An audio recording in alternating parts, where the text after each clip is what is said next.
It was a cold November evening in 2010.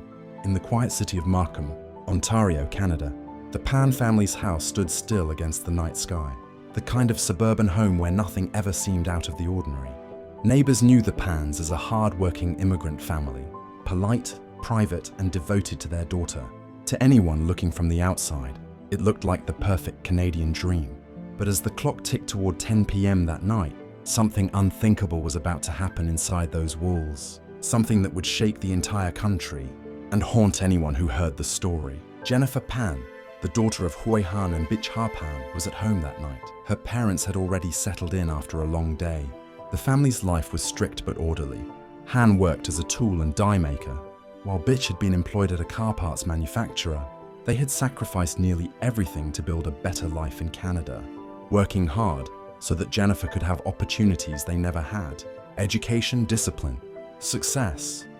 Those were the values they instilled in their daughter. But behind the walls of their home, the atmosphere wasn't just about love. It was about pressure, control, and expectation. Around 10 p.m., the silence of the night was broken. The front door was forced open. Strangers entered the house, and within seconds, chaos erupted. Shouting, footsteps, the unmistakable crack of gunshots. In what felt like a flash, the ordinary home had transformed into a crime scene. Jennifer's mother, Bich, was shot multiple times. She died instantly, collapsing onto the floor of her own living room. Her father, Han, was shot in the face and left for dead. Somehow, against all odds, he survived the attack, bleeding but still breathing. Jennifer, on the other hand, claimed she was tied up upstairs. She later told investigators that she was helpless, that she had heard everything from her bedroom, unable to move, unable to save her parents. She described hearing her mother's final screams, the sound of gunfire echoing through the house, and the terrifying footsteps of men storming through their home. To police at first, her account sounded like the tale of a traumatized survivor, a daughter who had been lucky enough to live through a brutal home invasion. But from the very beginning, something felt off. Neighbors, who later spoke to police, said they heard nothing unusual that night. No screams, no cries for help. The only sounds came from the sirens when emergency services arrived. When investigators entered the Pan home, the scene was shocking. Blood was everywhere, Bich lay lifeless, and Han was rushed to the hospital, clinging to life. Jennifer, however, appeared untouched. She showed no physical injuries, no signs of a struggle. She was calm, almost too calm. She explained that the intruders had tied her up, blindfolded her, and left her in her room while they carried out the massacre downstairs. Police began to question the strange details. Why would armed intruders spare the only witness? Why would they execute the parents but leave the daughter alive? And why, despite supposedly being blindfolded, could Jennifer describe the men in surprising detail? She recalled their accents, their clothing, their behavior. It was almost as if she had been watching, not trapped. Forensic investigators combed through the scene. The robbery angle made little sense. Valuables were still in the house. Nothing important was missing. If this had truly been a break-in gone wrong, why hadn't the men taken anything? Why had they gone directly for the parents? And most of all, why leave Jennifer unharmed? At the hospital, as Han slowly regained consciousness, he struggled to piece together what had happened. Doctors were astonished that he had survived such devastating injuries. When he was finally able to communicate, he told detectives something that changed the entire case. He remembered his daughter talking to one of the intruders. He remembered that she wasn't screaming in terror like he and his wife. She was speaking softly, almost like she knew them. As police began their investigation, suspicion quickly turned inward. They looked deeper into Jennifer's life. On the surface, she had always been portrayed as the perfect child, the golden daughter who excelled in school, pursued higher education, and made her parents proud. But the deeper detectives dug, the more disturbing the truth became. Jennifer had built an entire life of lies. She wasn't in university. She hadn't graduated high school properly. All the report cards she showed her parents were forged. The supposed pharmacy career she claimed to pursue never existed. Even the friends she said she was spending time with were part of a carefully constructed facade. Everything she told her parents was a lie, and every lie was designed to protect her from their disappointment and strict rules. The strict household she lived in left her feeling suffocated. Her parents had forbidden her from seeing her boyfriend, Daniel Wong, a man they disapproved of. but Jennifer refused to let him go. Instead of breaking free with honesty, she decided to go deeper into her web of deception. When her father eventually discovered that she had been lying for years about her education, the walls of her double life began to crumble. Detectives began piecing together what had really happened that night. They looked at Jennifer's phone records. They examined her text messages. What they uncovered shocked even the most seasoned investigators. This had not been a random break-in. The intruders had not chosen the Pan house at random. The crime had been planned meticulously, and the one who planned it was Jennifer herself. The truth was more horrifying than anyone could have imagined. Jennifer had orchestrated the attack on her own parents. She had been in contact with her boyfriend and his associates, arranging for hired men to kill them. The plan was simple in her mind. Once her strict parents were gone, she would finally have the freedom to live her life the way she wanted. No rules, no control, no lies. But the plan went terribly wrong. Her mother was killed, but her father survived, and his survival would ultimately expose Jennifer as the mastermind behind the crime. What began as the story of a young woman surviving a brutal home invasion quickly turned into a chilling tale of betrayal, lies and cold-blooded calculation. The idea that a daughter would plan the murder of the very people who gave her life left the entire country horrified. And as investigators dug deeper, the story of Jennifer Pan became not just a crime, but a nightmare, one that revealed how far deception and desperation can push someone into the darkest corners of human behavior. When the first layers of Jennifer's lies began to surface, investigators knew this case was far from a simple home invasion.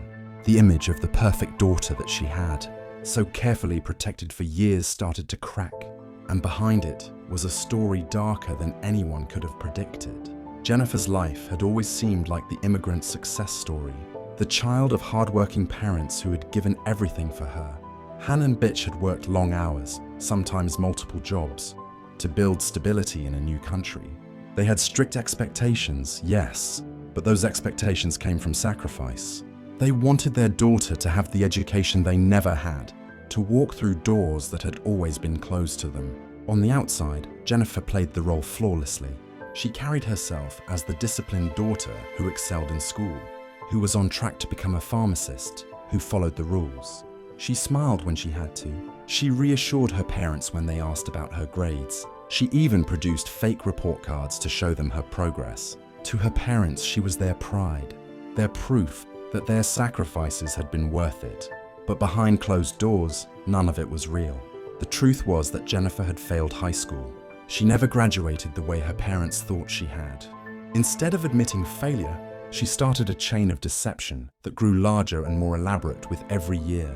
She forged report cards to keep up the illusion. She told her parents she had been accepted into Ryerson University, a respected institution, and later claimed she was studying to become a pharmacist at the University of Toronto. She even staged fake class schedules, fake friends, and eventually, when it came time for graduation, she went as far as to wear a stolen cap and gown to convince her parents she was walking across the stage. Like every other graduate, she spun lie after lie until her entire identity was built on a foundation of fiction. But lies have a way of collapsing. Her parents began to notice inconsistencies. They wanted to visit her at school, meet her professors, see her campus life. Jennifer always had excuses. She said professors were strict about visitors. She said her schedule was too packed. She claimed she was stressed but still excelling. And when her parents pressed harder, she told them she was volunteering at a hospital to gain experience. For years she kept up this facade, but when her father finally discovered the truth, that she had not been attending school at all, his disappointment was devastating. The trust he had in her shattered completely. The Pan household became a prison for Jennifer. Han in particular enforced strict rules. He banned her from seeing her boyfriend, Daniel Wong, a man he felt was a distraction and a bad influence. Jennifer's phone and internet use were monitored, her movements restricted. She felt isolated and controlled, unable to breathe under the weight of her parents' expectations and the disappointment in her. But instead of admitting fault or seeking help, Jennifer turned to something darker. She saw her parents not as protectors, but as obstacles. She wanted freedom, but instead of working to rebuild trust, She convinced herself that the only way out was if they were gone. Daniel Wong, her boyfriend, was no stranger to the world of crime. He had connections to men who could arrange dangerous things for the right price. Through him, Jennifer was introduced to people who would become key players in the plan that would ultimately destroy her family. Text messages between Jennifer and Daniel revealed a disturbing plot that began long before the November night of the attack. They spoke about life insurance payouts, about how much money she might inherit if her parents were dead. They spoke about staging it as a robbery, so suspicion wouldn't fall on her. Every detail was calculated. The conversations between Jennifer and Daniel were chilling. She wasn't hesitant. She wasn't panicked. She was methodical, asking questions, arranging times, working out payment. To the police who later read those messages, it was clear that Jennifer wasn't a victim of manipulation. She was in control. She wanted this. When the plan was set in motion, Jennifer knew exactly what was supposed to happen. The intruders would enter the house. Her parents would be killed. She would be left unharmed so that she could play the role of the shocked survivor. Everything about that November night had been crafted to make her look innocent. And for a short while, it worked. The police initially saw her as the lucky one, the only survivor. Friends and neighbors pitied her, describing her as a quiet, sweet girl who had just suffered an unimaginable tragedy. But as the days passed, Jennifer's mask began to slip. During interrogations, detectives noticed how calm she was. She didn't show the kind of trauma or confusion that survivors of violent crimes usually display. Instead, she recounted details in a rehearsed manner, as though she had told the story many times in her head before saying it out loud. When pressed, her story began to shift. At one point, she said she was tied up upstairs. At another, she gave away descriptions of the intruders that she shouldn't have been able to know.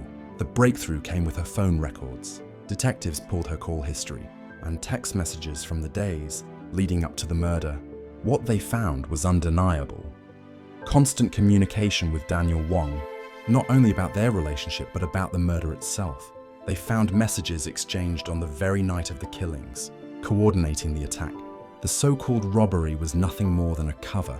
And then there was Han, her father, lying in a hospital bed with tubes and bandages, fighting for his life. When he finally managed to speak, he told investigators something that broke the case wide open. He remembered that night. He remembered his daughter being there, not as a helpless victim, but as someone speaking softly to the intruders, someone who seemed comfortable in their presence. He remembered her walking around freely, while he and his wife were the ones held at gunpoint. To him, it was clear. Jennifer was not the survivor she claimed to be. She was part of it. The shock of his testimony rippled through the community. How could a daughter betray her parents in such a way? How could she smile at them every day while secretly plotting their deaths? The image of Jennifer as the perfect child disintegrated entirely. What emerged instead was a portrait of a young woman who lived in lies, who built her life on deception, and who, when cornered by the weight of those lies, chose murder as her escape. Police now had enough to move forward. Jennifer was arrested, along with Daniel Wong and the men he had recruited. The truth was out. The home invasion that had horrified Markham was not a random act of violence. It was the calculated plan of the very daughter the Pans had sacrificed everything for. What terrified people most wasn't just the crime itself, but the betrayal behind it. This wasn't a case of strangers breaking into a home. This was a case of a child deciding that freedom was worth more than her parents' lives. The very person Han and Bitch had trusted most had become their greatest threat. And as the details came to light, the story of Jennifer Pan turned from tragedy into a chilling warning of what can happen when lies grow too deep and desperation consumes the soul. After Jennifer's arrest, the story that had once seemed like a nightmare about strangers invading a quiet home took a darker turn that shocked not just Canada but the world. The daughter who had once been described as sweet, obedient, and loyal was now revealed as the orchestrator of a brutal attack on her own family. People who knew the Pans struggled to believe it. Neighbors who had seen Jennifer smile politely as she walked down the street or waved when her parents tended their garden were horrified to learn that behind that smile, she had been planning something so cold-blooded. And as the case prepared to go to trial, the horror only deepened. Because the evidence was overwhelming. The police had her phone records. They had her text messages with Daniel Wong. They had financial transactions and conversations that showed her intent. But perhaps the most powerful evidence was the survival of her father. Against all odds, Han Pan had lived through a gunshot wound to the face. His recovery was slow and painful, but when he finally appeared in court to testify, his presence was like a ghost walking among the living. He bore scars both physical and emotional, and he carried the grief of losing his wife in the most violent way imaginable. And yet he stood strong, pointing the finger not at strangers, but at his own daughter. He told the jury that Jennifer had not been the victim she claimed to be. He remembered her calmness, her interaction with the intruders, the way she seemed almost comfortable during the ordeal. His words were devastating, because they confirmed what investigators had already uncovered. Jennifer was not innocent. The trial began in 2014, and from the start, it drew massive attention. Courtrooms were filled with reporters, and people around the world followed every detail, unable to look away from the horror of a daughter, accused of masterminding the execution of her parents. The prosecution laid out the story piece by piece. They described how Jennifer had lied for years about her education, how she had created a false life, and how when that life started to unravel, she turned to murder as a solution. They showed the jury the text messages where Jennifer coordinated with Daniel, Wong, and the hired hitmen. They painted a picture not of a desperate girl manipulated by others, but of a calculating woman who had been willing to sacrifice her own blood for freedom and money. Jennifer's defense tried to argue that she had been manipulated, that she had been pressured by her boyfriend and had lost control of the situation. They portrayed her as a vulnerable young woman trapped between the expectations of her parents and the influence of a controlling partner. They suggested that she hadn't truly wanted her parents dead, that she had been caught up in a plot that spiraled out of control. But the evidence was too strong. The jury could see the planning, the precision, the deliberate way she had gone about setting everything in motion. This was not the work of someone who had stumbled blindly into tragedy. This was the work of someone who had thought about every detail and executed it with chilling calmness. Witness after witness described Jennifer's double life. Teachers and acquaintances testified about her failures in school. Friends spoke about the lies she told to keep her parents believing in her success. And when the prosecution showed the fake report cards and the elaborate story she had told, it was clear that Jennifer had been practicing deception for years. The murders were not an accident. They were the final chapter in a long story of lies. The testimony of her father was perhaps the most haunting moment of the trial. He described waking up in the hospital unable to speak, realizing that his wife was gone and his daughter was alive. He described the memory of hearing her speak softly with the attackers, her lack of fear, her almost familiar tone with them. For the jury, it was the confirmation that this was not a random tragedy. It was betrayal. After months of testimony, the jury reached its verdict. In December 2014, Jennifer Pan was found guilty of first-degree murder in the death of her mother, Bich Ha Pan, and guilty of attempted murder in the shooting of her father, Han Pan. She was sentenced to life in prison, with no chance of parole for 25 years. Her boyfriend, Daniel Wong, and the men involved in the attack received similar sentences. Justice, at least on paper, had been served. But justice did not erase the horror. For those who followed the case, what stayed in their minds was not just the crime itself, but the motive behind it. Jennifer had not been abused. She had not been starving. She had not been abandoned. She had been raised by parents who worked themselves to exhaustion to give her a future.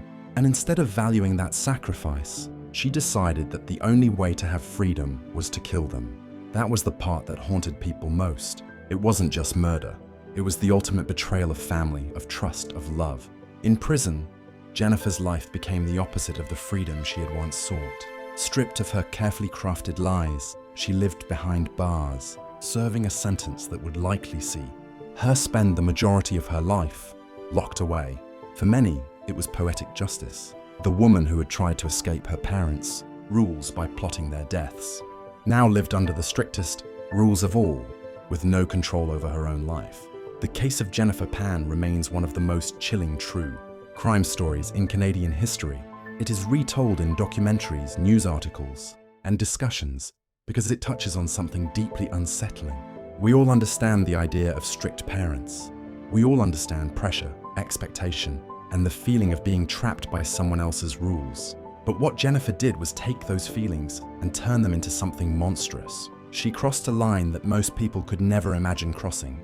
And she did it not in a fit of rage, not in a moment of insanity, but with calm, deliberate planning. That is what makes the story so terrifying.